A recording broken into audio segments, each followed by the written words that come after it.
Milestone school ট্র্যাজেডিতে আহত নাবিলের চিকিৎসার কথা বলে টাকা নিচ্ছে একটি প্রতারক চক্র।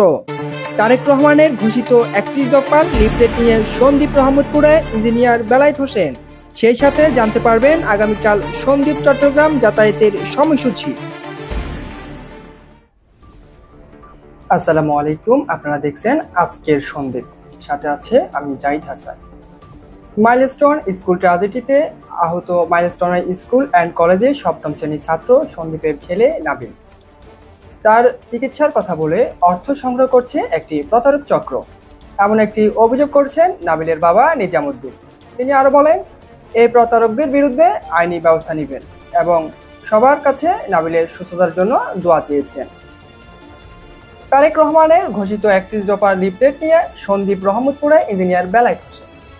দেখুন বিস্তারিত। জাতীয়বাদী দল বিএনপির ভারপ্রাপ্ত চেয়ারম্যান তারেক রহমান জাতির সামনের রাষ্ট্র কাঠামো মেরামতের ৩১ দফা প্রস্তাব উত্থাপন করেছেন।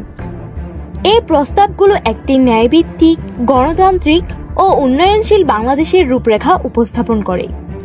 এই উদ্যোগে নেতৃত্ব দিচ্ছেন তরুণ ও উদ্যমী নেতৃবৃন্দ, যার মধ্যে অন্যতম হলেন চট্টগ্রাম উত্তর জেলা বিএনপির যোগ্য আহ্বায়ক ইঞ্জিনিয়ার বেলায়েত হোসেন। তিনি এই প্রস্তাবগুলো সন্দ্বীপের ঘরে ঘরে পৌঁছে দিতে আজ রহমতপুর ক্যাঞ্জাতলী থেকে জনসংযোগ ও লিফলেট বিলি শুরু করেন। ফারজু চৌধুরী, সন্দ্বীপ টেলিভিশন।